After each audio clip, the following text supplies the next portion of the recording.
ഇന്ന് നമ്മൾ എടുക്കാൻ പോകുന്ന ഭാഗം കമ്പ്യൂട്ടേഴ്സ് എന്താണ്, അതിൻ്റെ ഒരു ജനറൽ ഐഡിയ എന്താണ് കമ്പ്യൂട്ടേഴ്സിൻ്റെ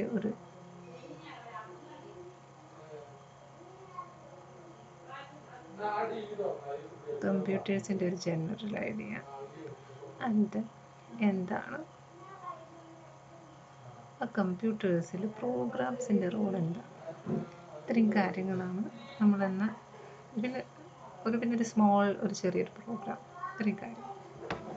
അപ്പോൾ നിങ്ങൾക്കറിയാം, ഒരു കമ്പ്യൂട്ടറിൽ നമ്മൾ സ്ക്രീൻ കണ്ടിട്ടുണ്ടായിരിക്കും അല്ലേ? സ്ക്രീൻ കണ്ടിട്ടുണ്ടായിരിക്കും, പിന്നെ നിങ്ങൾ കണ്ടിട്ടുണ്ടായിരിക്കും സി പി യുവും കണ്ടിട്ടുണ്ടായിരിക്കും. അപ്പോൾ ഈ സി പി യുവിൽ തന്നെ കുറേ യൂണിറ്റുകളുണ്ട്. നമ്മൾ മനുഷ്യന്മാരെ പോലെ തന്നെയാണ് നമ്മൾ കമ്പ്യൂട്ടേഴ്സിനൊക്കെ ഡിസൈൻ ചെയ്തിട്ടിരിക്കുന്നത്.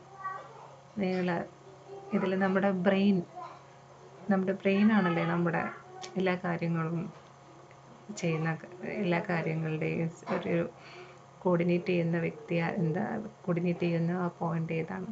ബ്രെയിനാണ്. അതേപോലെ തന്നെയാണ് കമ്പ്യൂട്ടേഴ്സിൻ്റെ. അതിൻ്റെ മെയിനായിട്ടുള്ള എല്ലാ കാര്യങ്ങളും കോർഡിനേറ്റ് ചെയ്യുന്നതും എല്ലാ കാര്യങ്ങളൊക്കെ മാനേജ് ചെയ്യുന്നതും ഭാഗമാണ് സെൻട്രൽ പ്രോസസ്സിംഗ് യൂണിറ്റ്. അപ്പോൾ നിങ്ങളിപ്പോൾ ഈ സെൻട്രൽ പ്രോസസ്സിംഗ് യൂണിറ്റിൽ തന്നെ ഒരു ഭാഗമുണ്ട് മെമ്മറി യൂണിറ്റ്. അതേപോലെ തന്നെ ഉള്ളതാണ് എക്സിക്യൂഷൻ യൂണിറ്റ്.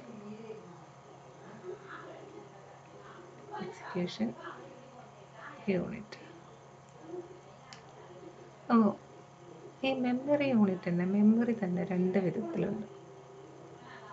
സെക്കൻഡറി മെമ്മറിയും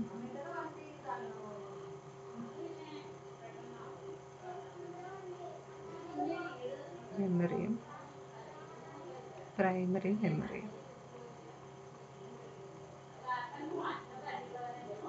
സെക്കൻഡറി മെമ്മറി ഉണ്ട്, പ്രൈമറി മെമ്മറി ഉണ്ട്. ഇപ്പോൾ ഒരു ഡിവൈസ് എന്ന് പറഞ്ഞാൽ ഒരു ഇലക്ട്രോണിക് ഡിവൈസ്. നമ്മൾ ആ ഡിവൈസിനെ കൊണ്ട് നമ്മൾ ചില കാര്യങ്ങൾ ചെയ്യിപ്പിക്കാൻ ശ്രമിക്കുകയാണ്. ആ ചെയ്യിപ്പിക്കാൻ ശ്രമിക്കുന്നത് എങ്ങനെയാണ്? നമ്മൾ കുറച്ച് സെറ്റ് ഓഫ് ഇൻസ്ട്രക്ഷൻസ് കൊടുക്കണം. അപ്പോൾ ഒരു കമ്പ്യൂട്ടറിൽ നമ്മൾ എങ്ങനെയാണ് പറഞ്ഞു കൊടുക്കുന്നത്? ഇൻസ്ട്രക്ഷൻസ്.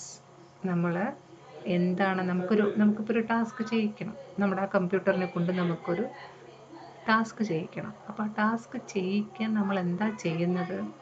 കുറച്ച് സെറ്റ് ഓഫ് ഇൻസ്ട്രക്ഷൻസ് കൊടുക്കുകയാണ്. അപ്പം ആ ഇൻസ്ട്രക്ഷൻസ് സേവ് ചെയ്യുന്ന സ്ഥലമാണ് മെമ്മറി യൂണിറ്റ്.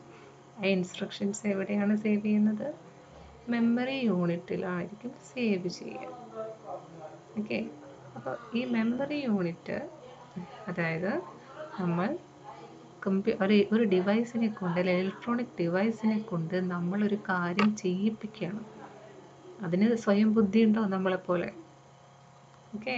ഒരു ഇലക്ട്രോണിക്സ് ഡിവൈസ് എന്ന് പറയുമ്പോൾ വിത്തൗട്ട് പ്രോഗ്രാംസ് ഇല്ലാത്തൊരു ഇലക്ട്രോണിക് ഡിവൈസ് എന്ന് പറയുന്നത് എന്താണ്? ഒരു ഡെഡ് ബോഡി പോലെയാണ്. അപ്പോൾ അതൊന്നും ചെയ്യില്ല, അപ്പോൾ ചുമ്മാ അവിടെ ഇരിക്കുകയുള്ളൂ. അപ്പോൾ അതിലേക്ക് നമ്മൾ എന്ത് കൊടുക്കുകയാണ്? കുറച്ച് ഇൻസ്ട്രക്ഷൻസ് സേവ് ചെയ്ത് വെക്കുകയാണ്. നമുക്ക് ആവശ്യമുള്ളപ്പോൾ ആ ഇൻസ്ട്രക്ഷൻസ് നമ്മൾ എക്സിക്യൂട്ട് ചെയ്യുകയാണ് ചെയ്യുന്നത്. അപ്പോൾ എന്ത് ചെയ്യും? അപ്പോൾ ആ ഡിവൈസ് എന്ത് ചെയ്യും? ഒരു ടാസ്ക് ചെയ്യാണ്. ആ ഇൻസ്ട്രക്ഷൻസ് എക്സിക്യൂട്ട് ആവുന്ന സമയത്ത് നമ്മൾ എന്ത് തരത്തിലുള്ള ഇൻസ്ട്രക്ഷൻസ് ആണോ കൊടുക്കുന്നത് അതിനനുസരിച്ച് ആ ഒരു ഡിവൈസ് ഒരു ടാസ്ക് ചെയ്യണം. അപ്പോൾ ഈ ഇൻസ്ട്രക്ഷൻസ് ഒക്കെ നമ്മൾ സേവ് ചെയ്യുന്ന സ്ഥലമാണ് മെമ്മറി യൂണിറ്റ്. അപ്പോൾ നിങ്ങൾ സാധാരണ ഒരു ഹ്യൂമൻ ബീയിങ് തന്നെ നമുക്കുണ്ട് രണ്ട് തരത്തിലുള്ള മെമ്മറി. നിങ്ങളിപ്പോൾ ഒരുപാട് കാര്യങ്ങൾ പഠിക്കുന്നുണ്ട്. ഇപ്പോൾ ഫിസിക്സിൽ തന്നെ ഒരുപാട് ഫോർമുലാസ്, മാത്സിലൊക്കെ തന്നെ ഒരുപാട് ഫോർമുലാസൊക്കെ പഠിക്കുന്നുണ്ട്. അങ്ങനെ കാണാപ്പാഠം പഠിക്കുമ്പോൾ നിങ്ങളതെല്ലാം സ്റ്റോർ ചെയ്ത് വയ്ക്കും നിങ്ങളുടെ ബ്രെയിനിൽ.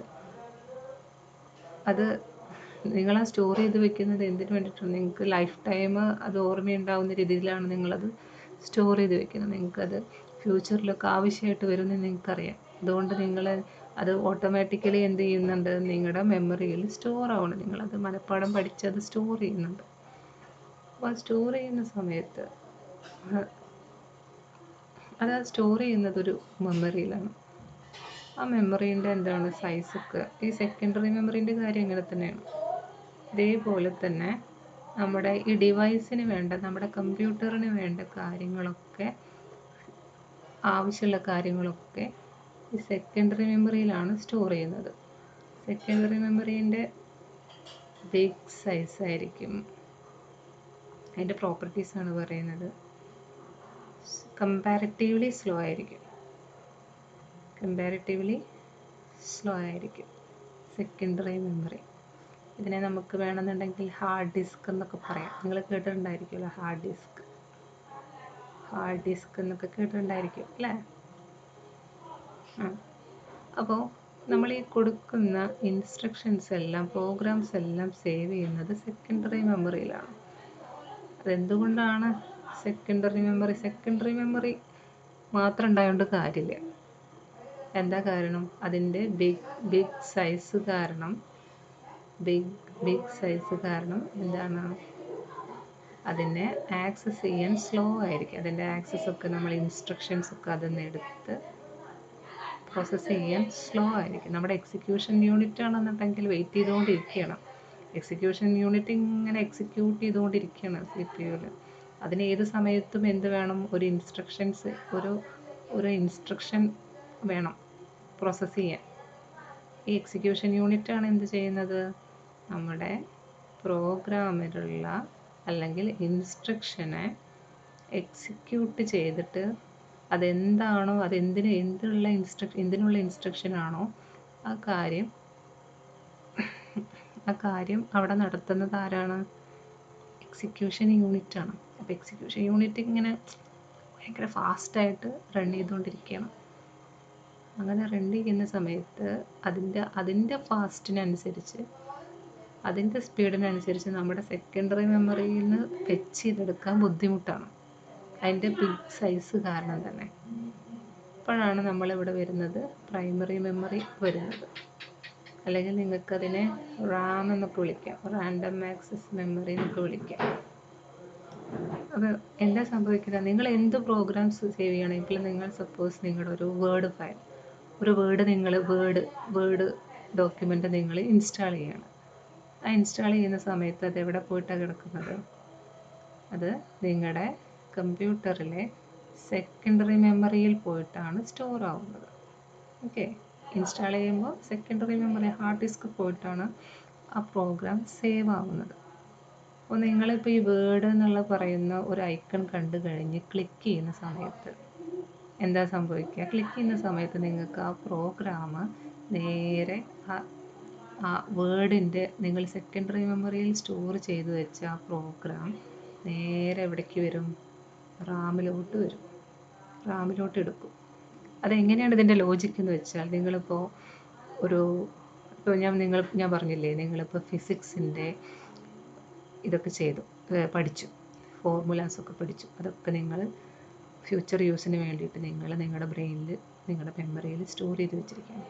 നിങ്ങൾക്കുണ്ട് ഒരു പ്രോസസ്സിംഗ് മെമ്മറി. അപ്പോൾ എപ്പോഴാണോ നിങ്ങളുടെ സാർ ഒരു പ്രോബ്ലം തരുന്നത്, ആ പ്രോബ്ലം നിങ്ങൾ വായിക്കുന്ന സമയത്ത്, നിങ്ങൾ വായിക്കുന്ന സമയത്ത് അതെല്ലാം നടക്കുന്നത് എവിടെയാണ്? നിങ്ങളുടെ പ്രൈമറി മെമ്മറിയിലാണ്, അതായത് ആക്റ്റീവ് മെമ്മറിയിലാണ്. ആ ആക്റ്റീവ് മെമ്മറിയിൽ അപ്പോൾ നിങ്ങൾ ആ പ്രോഗ്രാമുണ്ട്, ആ പ്രോബ്ലം നിങ്ങളുടെ സാറ് തന്ന പ്രോബ്ലം നിങ്ങളത് വായിച്ചു. ആ പ്രോബ്ലത്തിലേക്കുള്ള ഇൻപുട്ടാണ് അല്ലേ? പ്രോബ്ലം എന്ന് പറയുന്നത് നിങ്ങളുടെ എന്താ പറയുക, ആ ആക്റ്റീവ് മെമ്മറിയിലോട്ടുള്ള ഇൻപുട്ടാണ്. ആ ഇൻപുട്ടിനനുസരിച്ച് നിങ്ങൾക്ക് എന്ത് വേണം? നിങ്ങളുടെ പ്രോബ്ലം ഇപ്പോൾ നിങ്ങളുടെ പ്രോസസ്സിംഗ് മെമ്മറിയിലുണ്ട്. അപ്പോൾ അതിനനുസരിച്ച് നിങ്ങൾ എന്ത് ചെയ്യും? ആ പ്രോബ്ലം സോൾവ് ചെയ്യാനുള്ള കാര്യങ്ങളൊക്കെ നിങ്ങളുടെ സെക്കൻഡറി മെമ്മറി കിടപ്പുണ്ട്. അപ്പോൾ നിങ്ങൾ എന്ത് ചെയ്യും? അതൊക്കെ ഓർത്തെടുത്ത് ആ ഫോർമുലാസൊക്കെ നിങ്ങളുടെ ആക്റ്റീവ് മെമ്മറിയിൽ പ്രോബ്ലം സോൾവിങ് മെമ്മറിയിലോട്ട് കൊണ്ടുവരും. ഓക്കെ, പ്രോബ്ലം സോൾവിങ് മെമ്മറി എന്നല്ല, ആക്റ്റീവ് മെമ്മറിയിലോട്ട് കൊണ്ടുവരും. അപ്പോൾ ആ ആക്റ്റീവ് മെമ്മറിയിലോട്ട് നിങ്ങൾ പ്രോസസ്സ് ചെയ്ത് ആ പ്രോബ്ലത്തിൻ്റെ സൊല്യൂഷൻ കണ്ടുപിടിക്കുന്നത് പോലെ തന്നെയാണ് കാര്യങ്ങൾ. അപ്പോൾ നമ്മൾ ഇവിടെ ഇപ്പോൾ എന്താ പറഞ്ഞത്, നിങ്ങളിപ്പോൾ ഒരു വേർഡ് ഫയലിനെ ക്ലിക്ക് ചെയ്യുന്ന സമയത്ത് എന്താ സംഭവിക്കുന്നത്, സെക്കൻഡറി മെമ്മറിയിൽ നിന്നുള്ള ആ പ്രോഗ്രാംസ് പ്രൈമറി മെമ്മറിയിലോട്ട് ലോഡാവും.